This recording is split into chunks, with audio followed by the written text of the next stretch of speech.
Bonjour ou bonsoir, ça dépend de votre position d'écoute et bienvenue dans cette émission, Le Perroquet.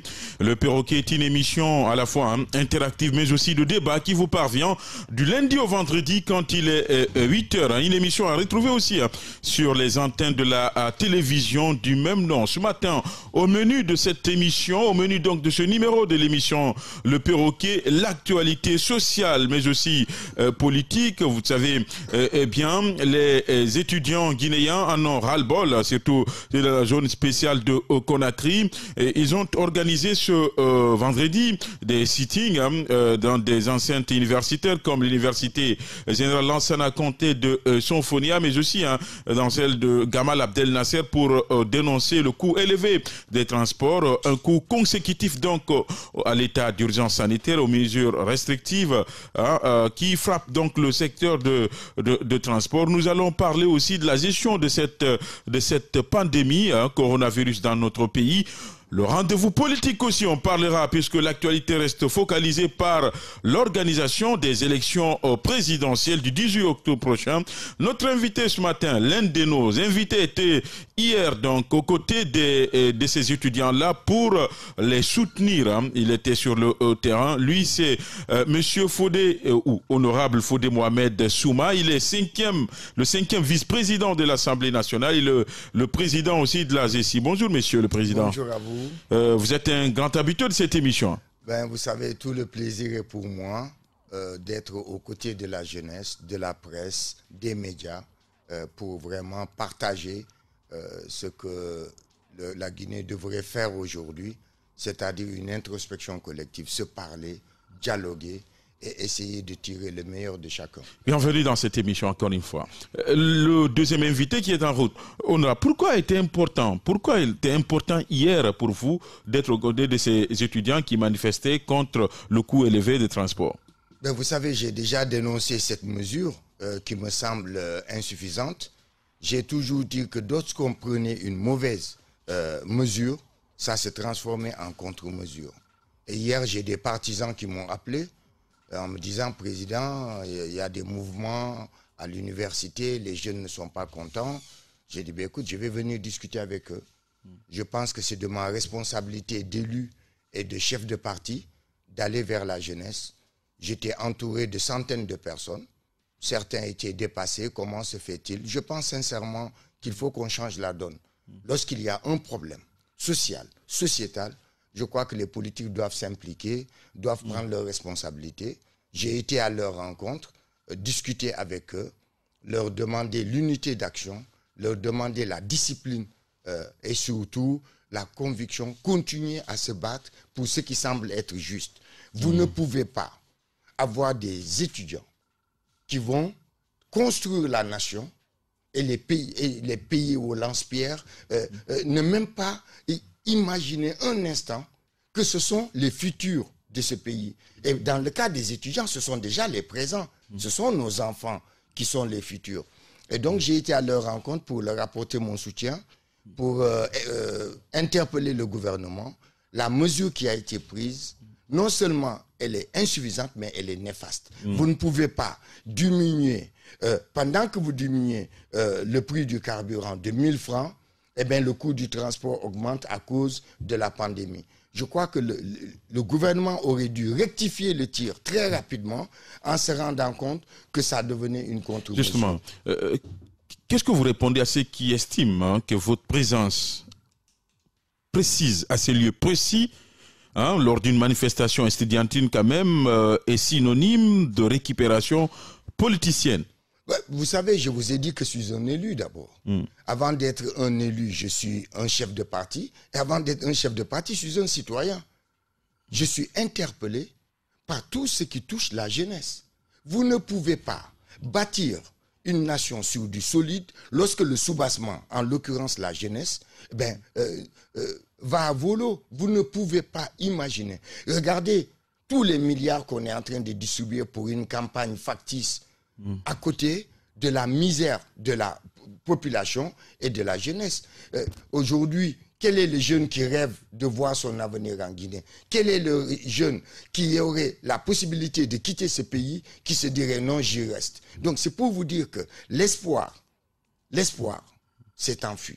Ils ont tué l'espoir, ils ont vendu des illusions à ces jeunes.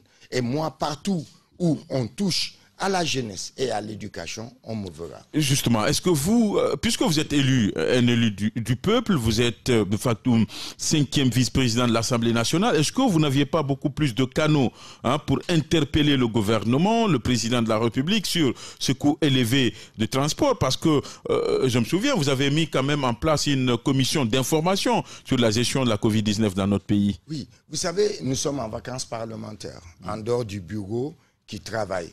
Et donc la rentrée est prévue pour le 5 octobre. Soyez sûr que ce problème reviendra sur la table. Soyez sûr que je ne pense pas un seul instant à de la récupération ou non. J'ai été interpellé par les jeunes. J'ai discuté avec eux. Je leur ai donné des conseils. Et surtout dans l'unité d'action et dans l'union. Parce qu'il y a deux facteurs différents.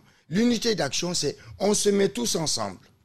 L'union, c'est de montrer à ces jeunes qui étaient là, qui étaient des centaines. Regardez, vous représentez la Guinée. Toute ethnie confondue, toute religion confondue, et toute obédience confondue. Eh bien, mettez-vous ensemble.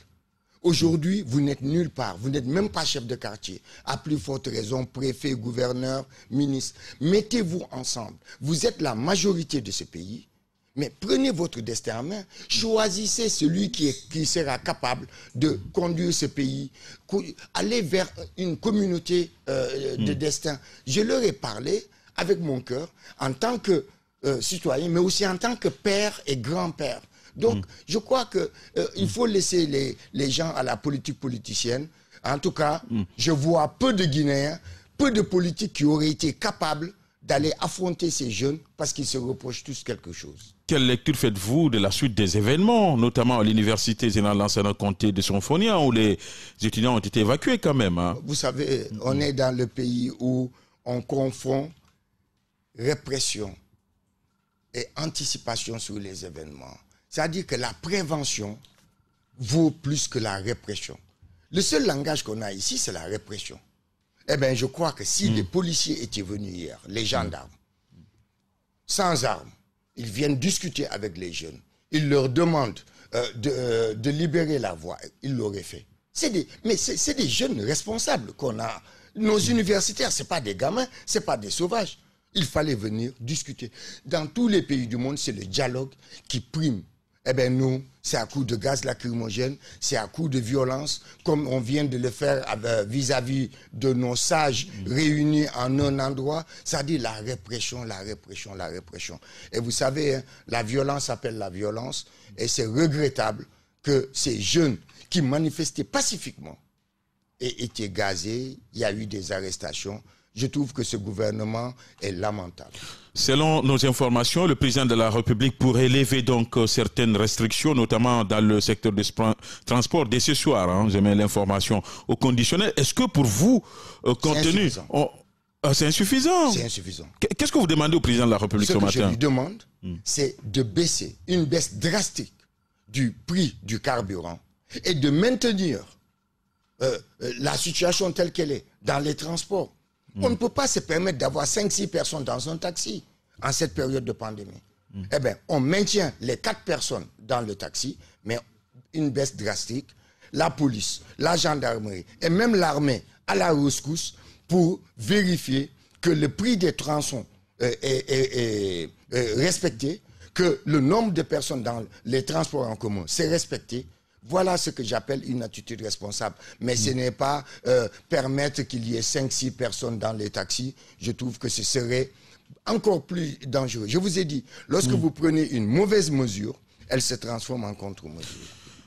Monsieur Fodé Mohamed Souma, président de la GECI, vice-président, 5e vice-président de l'Assemblée nationale, il est l'un de nos invités ce matin. Dans cette émission, nous allons donner la parole aux auditeurs, au 655 907 907, 657 907 907, 661 907 907. Bonjour, messieurs.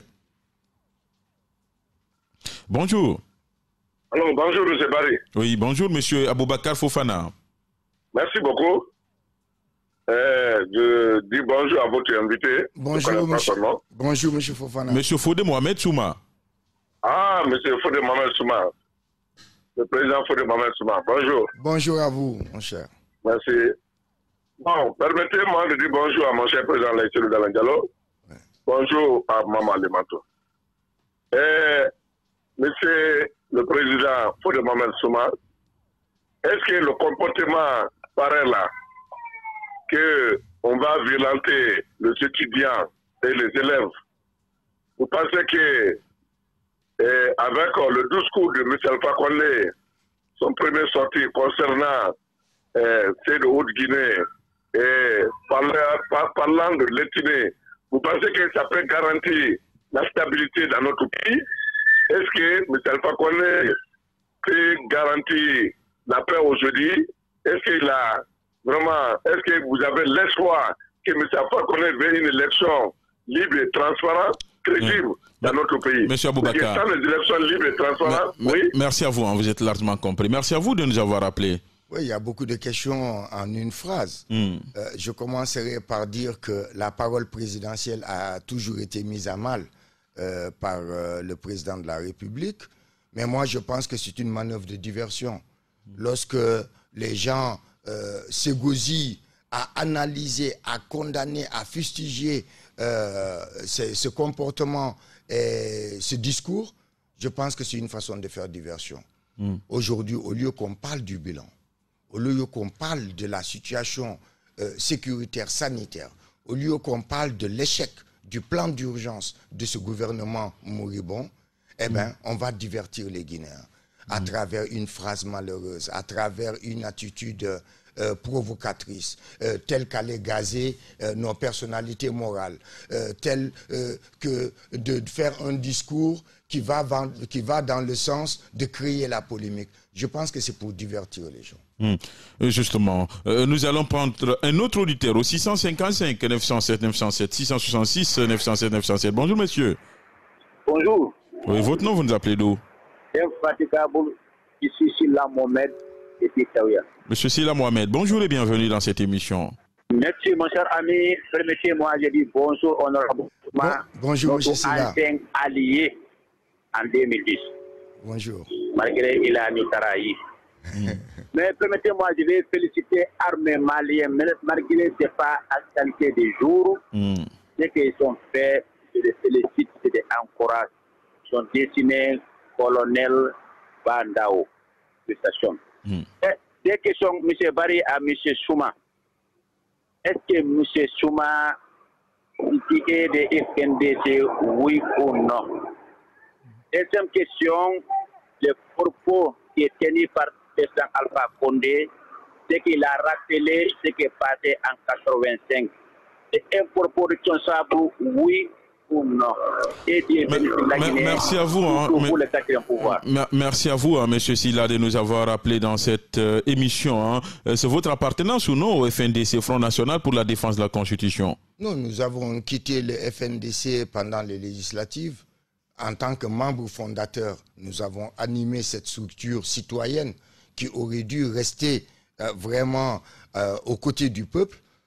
Pendant les législatives, on a été fustigé comme quoi il fallait qu'on boycotte, qu'on ne participe pas. Et on leur a dit, on est d'accord de ne pas participer. Mais ceux qui sont dedans doivent se retirer des institutions. Et je crois que si l'opposition s'était retirée des institutions, on n'aurait pas eu des élections de cette nature. La situation ne serait pas aujourd'hui en faveur d'un pouvoir avec une assemblée où il y a 100 députés contre 14. Non. Donc, on leur a demandé, vous quittez les institutions, tout le monde, unité d'action, union sacrée. Mais non, pendant qu'ils étaient dedans, ils nous demandaient de boycotter. Et le FNDC, qui n'avait pas du tout son mot à dire par rapport aux élections, est venu s'en mêler les pinceaux. Et nous avons dit non. Non, vous êtes une structure citoyenne, vous êtes du côté du peuple, vous êtes derrière des revendications que le peuple accepte et soutient. Restons, gardons ce cap. Mais ne vous mêlez pas de nos querelles politiciennes. Et je vous dis, je le dis à notre interlocuteur, s'il n'y avait pas eu d'élection, qui serait aujourd'hui à l'Assemblée? Les mêmes qui nous fustigent avec un autre décret. Pendant que nous parlons du Front National pour la défense de la Constitution, hein, ce front projette une manifestation le 29 septembre prochain, toujours les mêmes revendications. Que vous inspire cette décision du Front National pour la... Est-ce que le Front a une chance de réussir quand on sait qu'il y a de divisions profondes au sein de ce front-là? Vous savez, en son temps, je les ai félicités. Je crois que le FNDC a une attitude responsable. Pendant les examens des enfants, ils devaient manifester. Ils ont eu une attitude citoyenne, courageuse, de décaler. Et donc, je pense que la réponse, vraiment la meilleure réponse que ce gouvernement pouvait apporter, c'était aussi de libérer toutes les personnes vraiment arrêtées en marge des manifestations ou avec la connotation FNDC. Ils ne l'ont pas fait. Aujourd'hui, le FNDC revient sur le terrain, mais c'est son droit. Je leur dis simplement qu'il faut maintenant rectifier le tir. Il faut éviter de s'encoquiner avec nous, les politiques. Le FNDC, c'est un état d'esprit. C'est vraiment les défenses, la défense des droits vraiment des populations. Ils peuvent garder la dénomination FNDC. Mais pourquoi ne pas changer, par exemple, le mot constitution, le remplacer par citoyen? Parce que la constitution, elle est là. On ne la voulait pas, elle est là, elle a été promulguée. En tant que démocrate, on s'aligne. Donc je pense en tout cas que leur combat est noble parce qu'elle est citoyenne. Il faudrait maintenant que le FNDC extirpe de ses rangs nous les politiques. Si on vient au FNDC, c'est en tant que citoyen et non pas en tant que structure politique. Quelle est l'opportunité d'une telle manifestation, d'une telle marche au moment où le peuple se prépare pour les élections présidentielles? Faut leur poser la question. Puisque vous trouvez quand même légitime. Moi, ce qui m'importait, c'est que le FNDC reporte ces manifestations pour permettre aux enfants de passer leurs examens. Nous avons réussi à sauver l'année blanche. Tous les pays frappés par la pandémie ont réussi. Il ne fallait pas que la Guinée soit le mauvais élève. Maintenant, c'est à eux de décider et de prendre leurs responsabilités. Je n'ai pas mon avis là. Nous allons prendre cet autre auditeur. Bonjour, monsieur. Allô? Oui, bonjour. Oui, monsieur Barry. Monsieur le président de GSI, à travers tes interventions, je ne comprends pas. Vous vous focalisez sur quelles statistiques pour dire que l'opposition est majoritaire? Parce que tu as répété 3 fois. Oui. Et depuis 2010, on dit la majorité présidentielle. Majorité présidentielle. La majorité des Guinéens qui ont élu le professeur Alpha Condé. À l'Assemblée, c'est le RPG qui est majoritaire. Toi, tu aimes prononcer ce mot-là. Sur quoi? Quelle statistique? Nous avons le fichier. Le fichier, le statistique découpage électoral. Oui, s'il vous plaît, gardez la ligne. Vous allez changer directement. D'accord, monsieur, quand je dis que l'opposition est majoritaire dans l'opposition, dans l'opinion, ce n'est pas des statistiques. C'est une réalité vivace. Aujourd'hui, il y a beaucoup de mécontents, il y a beaucoup de colère, il y a beaucoup de frustration. Ce gouvernement s'est plombé en prenant les mauvaises décisions. C'est ce qui me fait dire que l'opposition est majoritaire. Ce n'est pas l'opposition en tant que parti politique. Oui, Monsieur le Président, oui.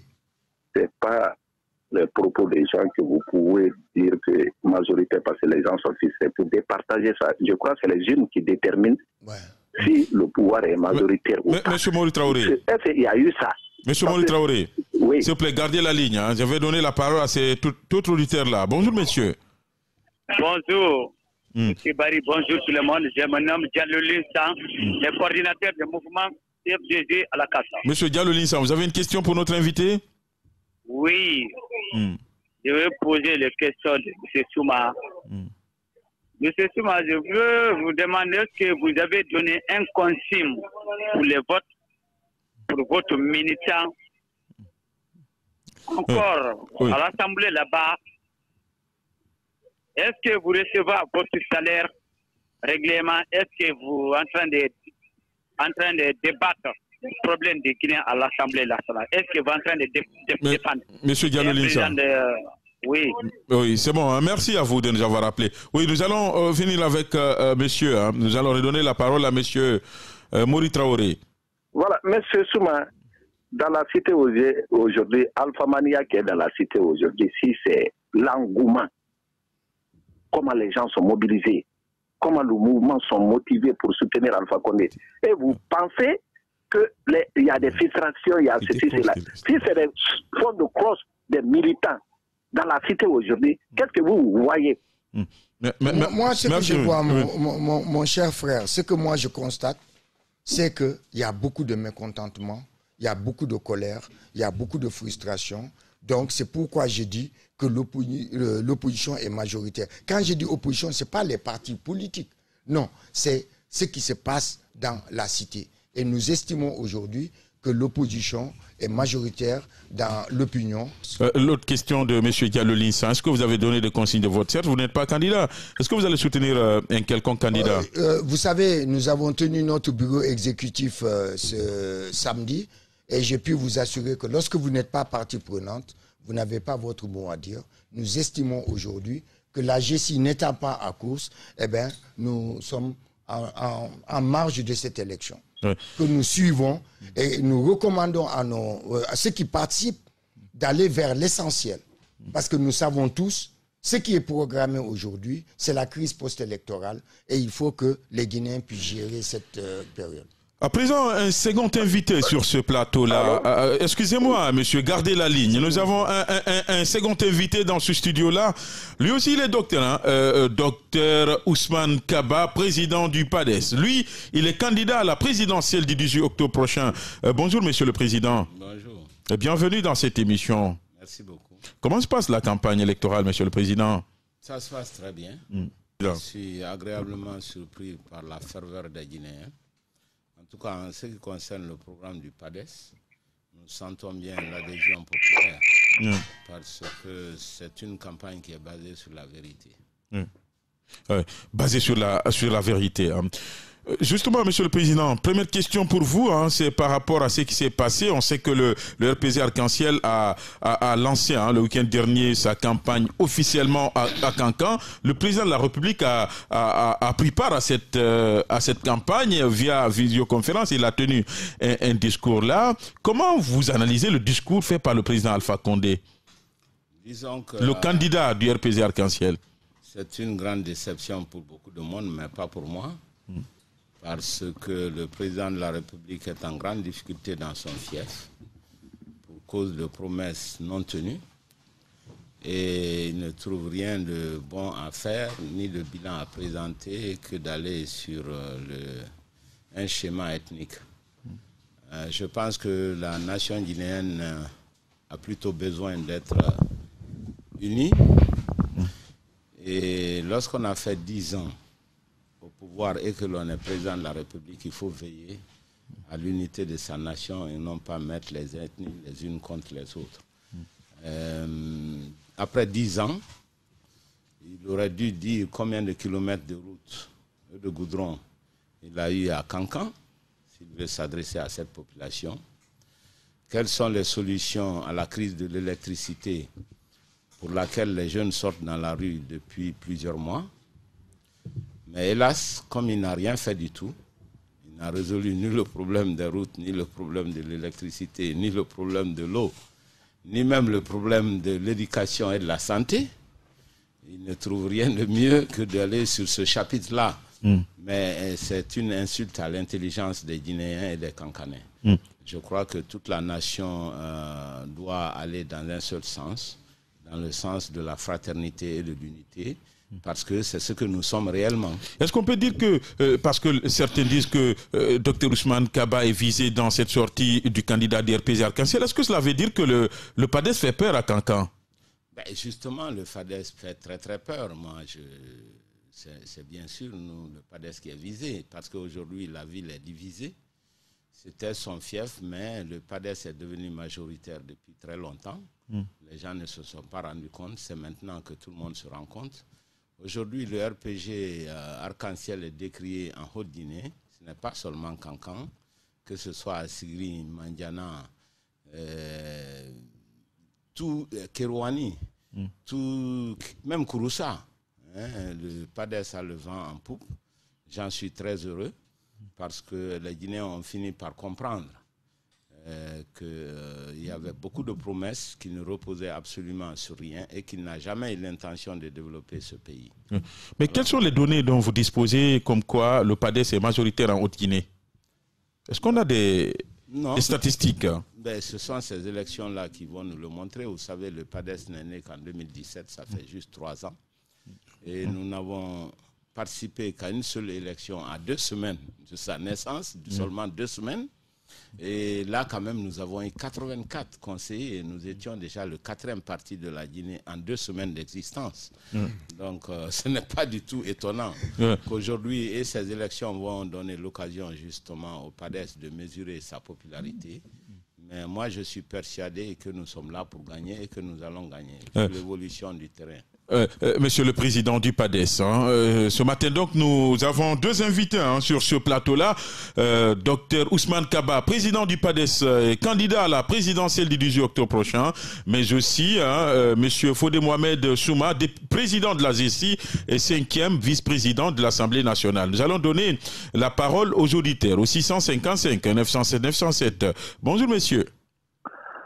Bonjour monsieur Barry, bonjour à vos éminents invités. Monsieur Ibrahim Akalo, bonjour et bienvenue dans cette émission. Je vous remercie. Et comme le docteur Ousmane Kaba a dit, il a la majorité aujourd'hui à Kankan. Ça c'est évident. Parce qu'à Karfamouria, des gens disaient, je l'écoutais avec un journaliste qui a mis le journaliste à sa place pour dire que c'est RPG qui a gagné là-bas. Il a demandé de partir regarder les résultats au niveau de la CENI. Et aujourd'hui, Alpha Condé, même ça, il sait très bien que Kankan, il a perdu complètement la Haute-Guinée parce qu'il n'a absolument rien fait là-bas. Il n'y a aucune route de la Haute-Guinée, absolument rien. On fait colmater des anciennes maisons, on dit qu'on a construit. Ce qui concerne monsieur le député, vous ne croyez pas que le jour que le Guinéen va reprendre la confiance, tous les contrats que vous avez signés, les accords que vous avez signés, parce qu'il y a un prêt que la personne même qui vous a donné l'argent pour construire le centre dont vous faites allusion dans les 4 régions naturelles, et non même pas on va aller vite. Merci à vous, monsieur Ibrahim Akalo. Oui, très rapidement, s'il vous plaît. Très rapidement. Ouais. Vous ne croyez pas que quand vous venez à session inaugurale, vous faites voter des lois, est-ce que ça va être illégal un jour? Merci à vous. On va enchaîner avec cet autre, très rapidement. Bonjour, monsieur. Bonjour, monsieur Barry. Oui. Votre nom, vous nous appelez d'où? Vous allez bien? Oui, votre nom, vous nous appelez d'où, monsieur? Bandian Kamara, soldat anti-Covid. Monsieur Bandian Kamara, nous allons aller vite. J'ai 2 questions à M. Chouma et 2 questions à M. Kaba. Non, prenons une question, une question. Allez-y. Monsieur Chouma. Oui. Bonjour. Bonjour, mon frère. Vous allez bien? Bien, merci, alhamdoulilah. Ma question est de savoir, à votre jeu, réellement, est-ce que le FNDC n'a pas échoué? Ça, c'est ma première question. Oui, la première question... Non, excusez-moi, monsieur Bandian. Posez l'autre question pour Dr Ousmane Kaba, très rapidement. Dr Ousmane Kaba, oui. Ma question est de savoir, réellement, on a vu une sortie de M. Sekoukoundouno qui a dit que tout parti politique qui va accepter de compétir avec Alpha Condé lors des échéances à venir là, qu'il est automatiquement disqualifié du FNDC. Est-ce qu'ils vont se soumettre à cette dictat de... Merci à vous, monsieur Bandian. Vous êtes largement compris. Oui, première question. Est-ce que vous estimez que le FNDC a échoué? Non. Comment est-ce qu'on peut parler d'échec lorsque c'est un combat citoyen? Non, on ne peut pas parler d'échec. Il y a eu des erreurs. Il y a eu... j'ai toujours dit, je suis membre fondateur, j'ai toujours dit qu'il ne fallait pas que le FNDC sorte vraiment des sentiers du côté du combat citoyen. Il fallait que nous, politiques, nous arrivions, nous intégrions cette structure en tant que citoyens. Mais on s'est laissé quelque part distraire et caporaliser au point de s'en mêler les pinceaux. Et j'ai une question pour le président. Oui, après, vers la fin. Docteur Ousmane, Docteur Ousmane Kaba, mais la question d'abord de cet auditeur-là, aujourd'hui, est-ce que vous vous sentez toujours membre du FNDC? Non, vous savez, beaucoup de personnes au FNDC, pas seulement M. Koundouno, ont pensé que les élections ne sont pas transparentes et qu'il est inutile d'aller aux élections. C'est ça le fond de la question. Ils n'ont pas cru du tout à ces élections. Nous sommes d'accord avec eux sur l'analyse du processus électoral en Guinée et tous les manquements que ça se trouve. Mais seulement nous sommes beaucoup plus optimistes. Nous estimons que même avec tous ces manquements, la non-neutralité de la CENI, la partialité de l'administration et le mauvais état du fichier, malgré tout cela, nous pensons qu'il est possible de changer lorsque l'ensemble des Guinéens prend la décision de le faire. Je crois que c'est ça qui nous distingue. Autrement, nous croyons au même combat. C'est pour cela que nous avons commencé, nous, à nous battre contre le troisième mandat au temps du général Lansana Conté, 20 ans avant FNDC. On était encore dans la rue pour le dire. Et c'est la raison pour laquelle moi, je me suis retiré de l'Assemblée nationale à la fin de l'échéance. Ils ne l'ont pas fait, ça a été une erreur, une grande erreur. Pourquoi une erreur? Avec votre permission, juste une minute. Parce qu'à l'époque de la création du FNDC, M. Soumaïla, c'est un grand monsieur qui a participé à cette naissance. Il était question de l'appeler Front National de la démocratie et de l'alternance. Et beaucoup de gens se sont opposés pour une raison très simple, parce qu'ils étaient à l'Assemblée nationale après la fin de leur mandat. Donc ils ne voulaient pas le mot alternance. Donc on a cantonné le FNDC à la Constitution. Vous voyez? Donc c'est un mal qui vient même de la naissance. Et puisque nous nous sommes battus pendant plus d'1 an, nous sommes sortis dans la rue, nous avons pris beaucoup de gaz lacrymogènes. J'étais là. Vous voyez sur les toits des voitures. Hein? Voilà, j'étais là et j'ai avalé beaucoup de gaz moi-même. Et malheureusement, nous avons affaire à un gouvernement qui est autiste, qui n'écoute pas, qui ne voit rien et qui est dans son entêtement. Le FNDC avait tellement réussi que nous avons mobilisé 2 fois plus de monde que Bamako, qui a pourtant réussi à changer de système. Alors, à ce niveau, nous avons tiré la conclusion que nous avons le même objectif toujours d'empêcher le 3e mandat, mais qu'il faut aller dans le processus électoral et faire confiance aux Guinéens. Même si les gens ont l'impression qu'il maintient le système électoral dans sa main, le changement est toujours possible. On a vu des cas. Oui, Monsieur le Président. Monsieur le Président, pourquoi, pour la question que beaucoup se posent dans la cité, pourquoi boycotter les élections législatives et prendre part aux élections présidentielles? Parce que c'est une question de principe. Nous nous battions contre la nouvelle constitution. Rappelez-vous, les élections législatives ont été couplées avec le référendum. C'est ce couplage, moi en tout cas, personnellement, et en ce qui concerne le PADES, c'est ce couplage qui a fait qu'on ne pouvait pas aller voter. Voilà. Mais ceci dit, j'estime que ne pas aller à une élection, c'est une mauvaise démarche. 655 907 907, 666 907 907. Bonjour, monsieur. Bonjour, monsieur Badi. Oui, et monsieur Silla Mamadou, nous allons aller vite, hein, monsieur Silla. Bon, alors, je m'adresse au président de cela.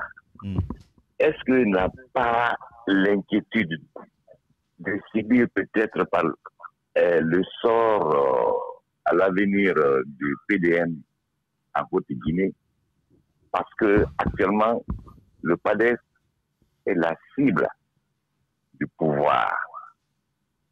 Le PADES est en train de prendre une proportion très importante. Le PADES est tellement populaire que je vois nettement la cible principale du pouvoir. Est-ce que le président de PADES a pris les dispositions pour freiner éventuellement ces attaques? Ensuite, est-ce que le président de PADES a confiance à cette administration qui s'implique davantage dans le processus électoral, dont l'implication est encore plus dangereuse que les exactions de la CENI. Monsieur Mamadou Silla, merci à vous de nous avoir rappelé. Merci. Nous allons enchaîner avec cet autre avant de donner la parole à nos invités. Bonjour, monsieur. Voilà. Monsieur Barry, je vais aller très vite. Oui, allez-y, très vite, très. Je vais dire à docteur que le PADES ne gêne pas le RPG. D'abord, le PADES a gagné des conseillers, n'a pas gagné de communes. Commune rurale, commune urbaine, le PADES n'a pas gagné un seul. Je le dis. Hier, je l'ai écouté dans une radio de la place. Il a dit que c'est le PADES qui a gagné à Kalfamouria. Non, c'est le RPG qui a gagné. Le maire s'appelle Abdou Kaba. Le maire du RPG, c'est son jeune frère. Si je mens, il est en face de moi. PADES n'a pas gagné à Kalfamouria. PADES fait le trouble jeu. Aujourd'hui, PADES ne peut pas avoir 5%, comme disait tout de suite là, honorable Souma. Aujourd'hui, attention, ne déformez pas. Je vous dis, non. Allez-y, nous y reviendrons longuement. Vous avez dit que le parti qui peut gagner aujourd'hui 5% sans problème pour récupérer son argent, qui a dit l'UFDG. C'est par rapport aux élections passées, c'est pas par rapport à l'existant. Attendez. Oui. Allez-y, oui. La question très rapidement, oui. Donc, je voulais dire à M. Kabasek, le discours du président de la République, il a répondu les gens qui démarche aujourd'hui en Haute-Guinée en disant que la Haute-Guinée, il n'y a pas de courant, comment faire l'interconnexion qu'à l'État soit pitié Haute-Guinée pour faire campagne politique pour discréditer le pouvoir. Et aujourd'hui, M. Kaba, vous avez vu la mobilisation de Dr Diané ce week-end à Kankan, ça ne vous a pas inquiété? Vous avez dit que ce montage d'image... Merci à vous. Merci à vous. Oui, Dr Ousmane Kaba, réaction avant de donner la parole à M. Fodé. Écoutez, je crois que l'autre a posé une première question concernant le PDN. Moi, j'avais fait la démarche auprès de mon grand frère Kouyaté et auprès de tous ceux qui sont d'ailleurs au FNDC pour essayer de les convaincre, de tenter l'aventure des élections. Malheureusement, je n'ai pas pu convaincre mon frère Kouyaté ni mon frère et mon patron Sidia. Comme je n'avais pas pu convaincre beaucoup de monde lorsqu'il s'agissait de se retirer de l'Assemblée nationale. Bon, voilà ce qui se passe. Et c'est normal que ce soit le PADES qui soit la cible. Parce que les gens ont perdu pied en Haute-Guinée. Et c'est très difficile pour des gens qui avaient l'habitude de dominer. Il vous oppose à ces images de Kankan-là, de Dr Diané? Non. C'est un monsieur qui a été hué à Kankan, donc je ne réponds pas sur la question. Il a été hué par les jeunes plusieurs fois. Non, le vrai problème, est-ce qu'il y a eu une réalisation à Kankan? Est-ce qu'il y a eu l'électricité à Kankan, la deuxième ville de ce pays, en 10 ans? Non, il n'y a pas de courant à Kankan. Est-ce qu'il y a des routes qui mènent à Kankan? Impossible. D'Aboula, à partir de la route nationale qui va à Kankan, les gens faisaient ça au temps du général Lansana Conté à certaines périodes. En 7h, 8h... Mais les travaux sont en cours. Hein? Vous permettez, en 7h, 8h, on était à Kankan. Aujourd'hui, il faut 3 jours. Et il faut 6 heures juste pour quitter Conakry pour aller à Kinia. Vous savez, la politique, moi, je ne suis pas un politicien. Hein, vraiment, les discussions politiciennes ne m'intéressent pas. Moi, je regarde les faits. Indépendamment du PADES. Vous disiez qu'on ne mange pas la politique. On ne mange pas la politique, ça ne sert strictement à rien. Les débats inutiles. Je pense que nous devons faire le jeu de la vérité. Quand on a fait 10 ans, il y a un bilan à présenter. Aujourd'hui, à Kankan, ce n'est pas Kankan seulement, c'est toute la Haute-Guinée. Les gens sont complètement déçus. Et le RPG est rejeté. Voilà, c'est ça la réalité. Justement, vous êtes en... Maintenant, une seconde. À Kalfamouria, Kalfamouria, ça me fait toujours rire. Voilà ce qu'ils ont fait. Dans le village, mon village lui-même, ils ont complètement perdu. Ils ont essayé de bourrer les urnes. Mes jeunes frères les ont cassé la gueule. Et ils ont fui pour aller dans tous les villages environnants la nuit pour bourrer les urnes. Donc quand il dit Kalfamouria, il s'agit simplement de la sous-préfecture où ils sont allés bourrer les urnes. Mais dans le village eux-mêmes, ils n'ont même pas 10%, même pas 5%. Ça prouve simplement que c'est un jeu inutile. Et je dis encore qu'à Kalfamouria, moi j'ai toujours gagné. Ils n'ont même pas 5%.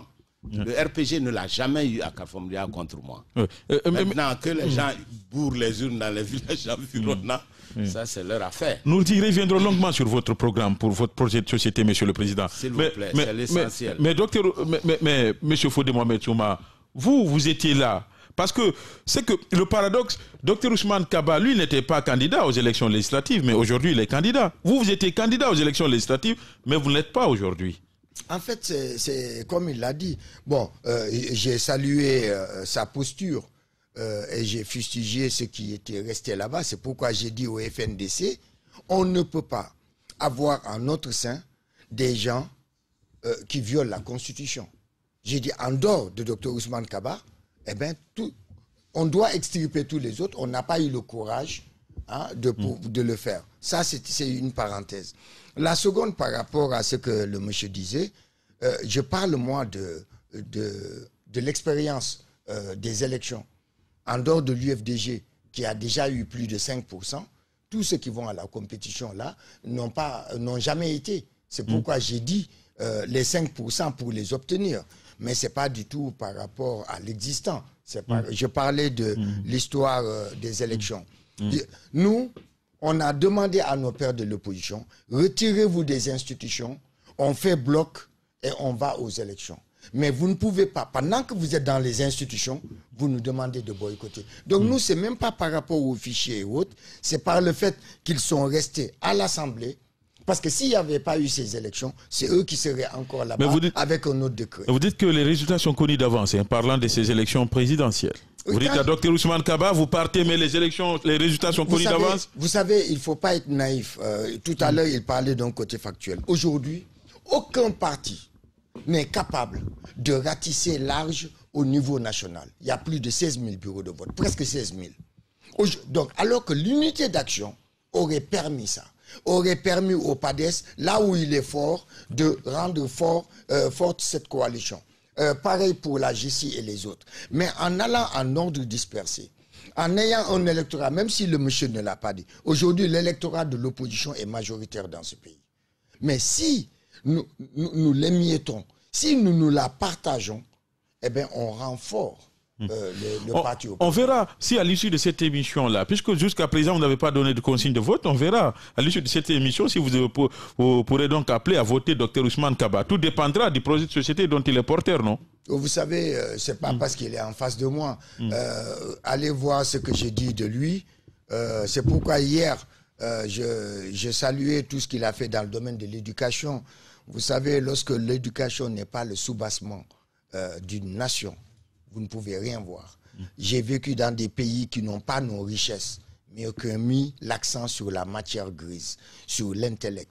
Et je pense que, bon, par rapport à son parcours et par rapport à ce qu'il a fait pour la jeunesse, pour l'éducation, je pense quand même qu'il peut apporter quelque chose. Dr Ousmane Kaba, vous êtes candidat à l'élection présidentielle. Pourquoi? Pour changer quoi? Qu'est-ce que vous offrez au peuple de Guinée? Quelle est votre offre politique? Écoutez, c'est une très bonne question. Sur le plan économique d'abord. Oui, avant même l'économie, c'est la motivation. Vous savez, moi, ça fait 30 ans que je me bats en tant que technocrate, en tant qu'économiste pour tirer la Guinée de sa pauvreté. J'ai toujours échoué, réellement. Pourquoi? Parce que chaque fois que nous donnons des conseils au gouvernement, les gouvernements font exactement le contraire de ce que nous disons. Donc, de guerre lasse, pour ne pas que ça paraisse théorique aux gens, j'ai dit, voilà comment on doit investir dans l'énergie avec le professeur Alpha Condé. Il a fait juste le contraire de ce que j'ai demandé. J'avais demandé dans le domaine minier de ne pas se cantonner à l'exportation de la bauxite, qui est un désastre pour tous les pays qui font de la bauxite. C'est pourquoi la Malaisie, l'Indonésie, ils ont arrêté de faire de la bauxite. Et aujourd'hui, la Guinée se vante d'avoir atteint 70 millions de tonnes de bauxite, pour rien d'ailleurs, parce que ça n'a aucun impact en termes de ressources financières. Toutes les ressources sont volées de toute façon. Et c'est les régions de Bokeh et de Bofa qui sont martyrisées aujourd'hui. C'est devenu pratiquement désertique, avec des milliers de gens qui vont être affectés dans leur vie quotidienne. Et la pauvreté a progressé parce qu'on a déplacé de nombreux villages sans offrir d'alternatives. Et sans même créer d'emplois, parce qu'il n'y a que des chauffeurs qu'on crée comme emploi. C'est de la terre rouge qu'on met dans un camion pour mettre dans un bateau. C'est ce que nous appelons dans nos universités le pacte colonial. C'est-à-dire que l'Afrique cantonnée à la production de matières premières Et c'est les pays industrialisés qui vont transformer et garder la valeur ajoutée. Donc je dis que nous sommes, le pouvoir actuel est le nouveau colonisateur économique de la Guinée. C'est une catastrophe. Donc en tant qu'économistes, nous sommes frustrés. Et nous sommes tout le temps accusés d'être responsables avec tous nos diplômes, alors que les gouvernants font toujours l'inverse de ce que nous nous demandons. Alors de guerre lasse, et par dépit, et en colère, j'ai dit, il faut que je fasse de la politique pour que nous-mêmes, nous prenions les bonnes décisions économiques et sortir la Guinée de cette pauvreté. Parce que c'est le grand paradoxe de ce pays. Oui. Regardez avec toutes les ressources. Ça, c'est la motivation. Quelles sont les propositions concrètes? Absolument. Nous avons proposé au peuple de Guinée un programme en 10 points. Parce qu'il faut simplifier pour que tout le monde comprenne. Qu'est-ce que nous voulons? La première chose, nous voulons l'unité nationale et la démocratie. Parce que ça, c'est important. Pourquoi? Parce qu'il ne faut pas tomber dans l'économisme. On ne peut pas faire de la bonne économie dans un pays divisé de haine. Il faut que les Guinéens soient ensemble et qu'ils aient cette solidarité, qu'ils aient cette conscience d'une destinée commune. C'est extrêmement important. Lorsqu'une partie importante de la population se sent exclue, eh bien, toutes les politiques économiques sont vouées à l'échec. Donc, notre premier rôle, c'est de renforcer l'unité nationale. Le tissu social. Et d'approfondir la démocratie. C'est très, très important. Il faut que chacun ait son mot à dire. Mais la deuxième chose que nous voulons faire... Mais justement, sur l'unité nationale, qu'est-ce que vous comptez faire concrètement, hein? Comment réussir cette unité nationale quand on sait qu'aujourd'hui, des Guinéens se regardent en chaîne de France? D'abord, une chose élémentaire. Lorsqu'on est homme politique, qu'on est chef d'État, il ne faut pas tenir le genre de discours que le président de la République tient. Déjà. Sans rien faire. Juste s'abstenir de diviser les Guinéens. Et ensuite, dans le travail, si tout le monde est impliqué, vous allez voir que la Guinée est toujours un pays où il y a la solidarité. Vous savez, les leaders guinéens, malheureusement, beaucoup d'entre eux aiment la Guinée, mais ils détestent les Guinéens. C'est-à-dire? Ils aiment la Guinée parce qu'ils aiment la nature guinéenne, les richesses de la Guinée, mais ils n'aiment pas les gens qui y vivent. Ce n'est pas mon cas. Deuxième point, Monsieur le Président, très rapidement, avant de donner la parole aux auditeurs. Voilà, avec votre permission, je voudrais citer rapidement ces 10 points. Le deuxième point sur lequel nous allons insister, c'est les routes. Pourquoi? Parce qu'on ne peut pas bâtir un pays sans route. C'est impossible. C'est pourquoi nous, les économistes, nous appelons ça les infrastructures. Infrastructure, ça veut dire ceux qui supportent les structures économiques. On ne peut pas faire de la production, une bonne économie, s'il n'y a pas un certain nombre d'investissements, parmi lesquels les routes. Deuxième point, l'électricité. Troisième point. Et l'eau. Alors, l'eau dans les agglomérations, l'eau potable dans les agglomérations et dans les campagnes. L'électricité dans les 33 préfectures de la Guinée. Et ça n'a absolument rien de démagogiste. C'est mon travail. Nous y reviendrons, Monsieur le Président. Permettez, il y a un auditeur qui attend depuis 2 minutes, hein, s'il vous plaît. Parce que c'est le programme. Oui, il y a un auditeur qui attend depuis 2 minutes. Bonjour, monsieur. Oui. Bonjour, M. Barry. Bonjour à tous nos 20 peuples de Guinée. Et la Zodem Camara. Singulièrement au professeur Alpha Condé. Et la Zodem Camara.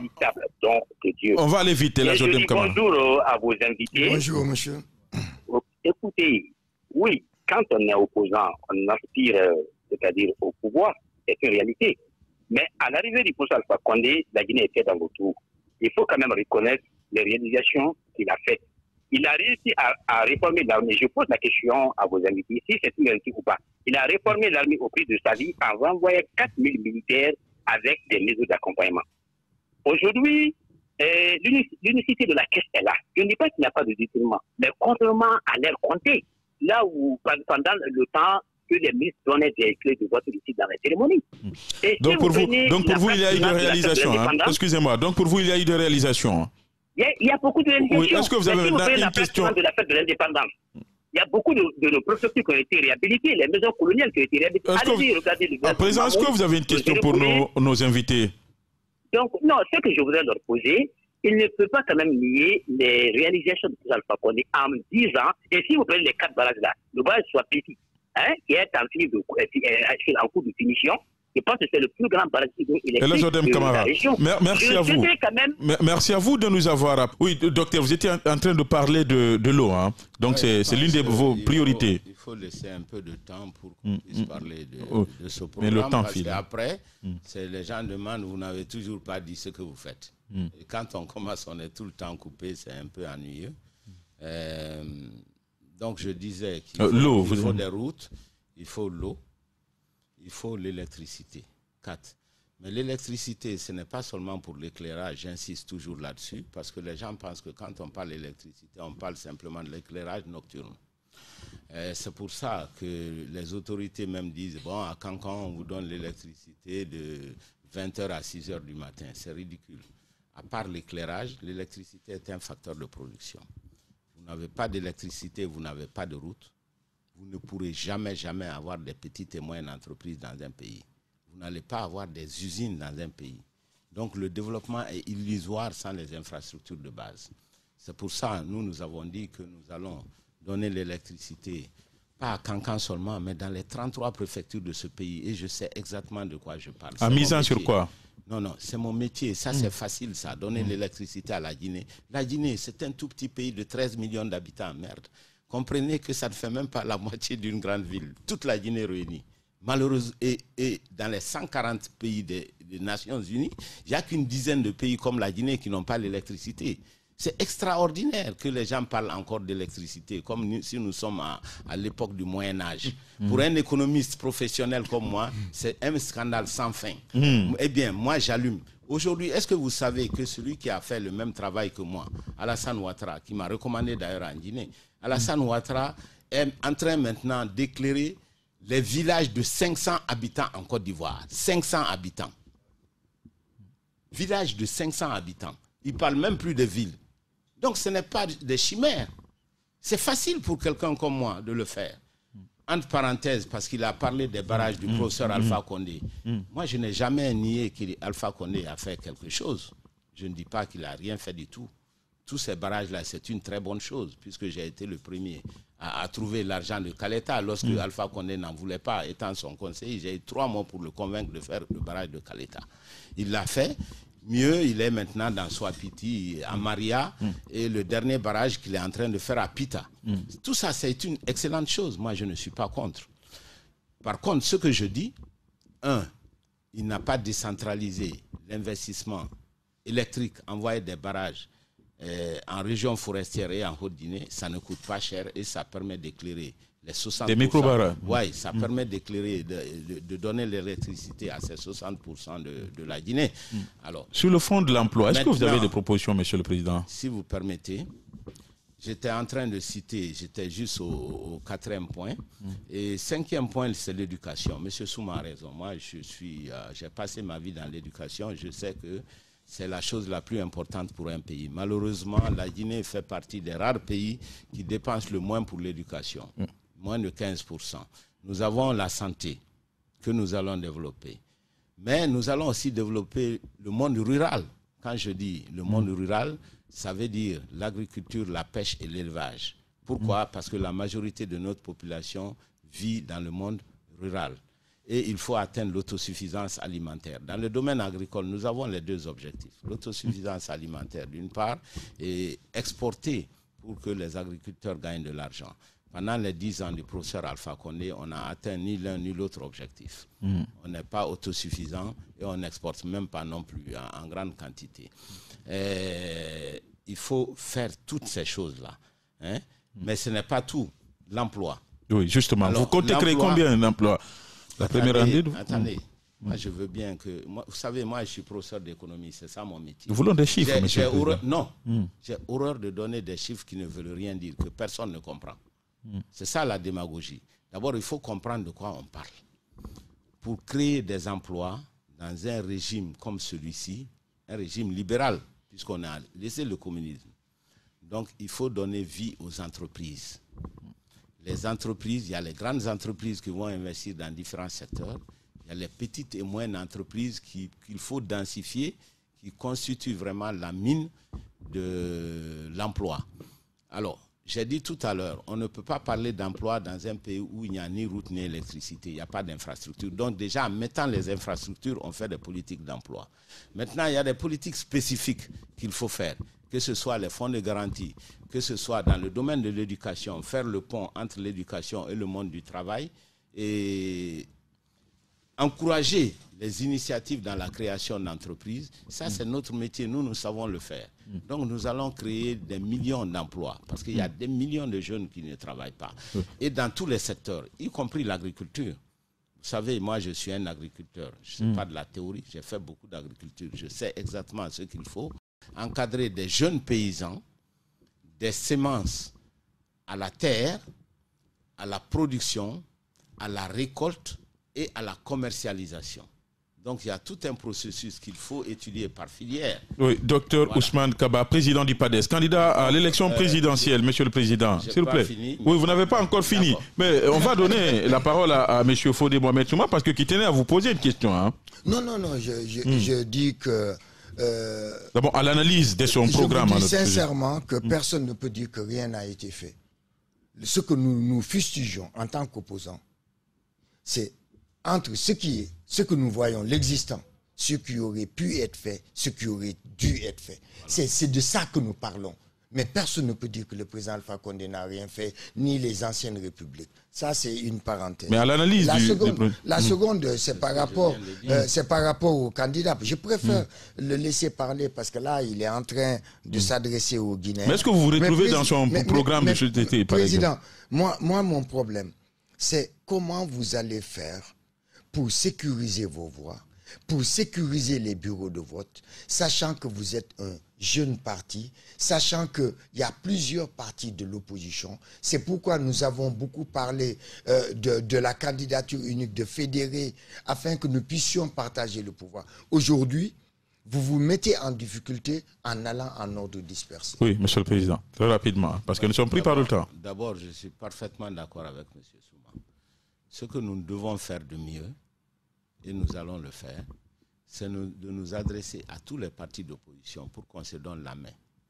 Que l'on soit candidat ou pas, chaque parti a des partisans, a des militants, et chaque parti peut quelque chose dans le domaine essentiel de la sécurisation des votes.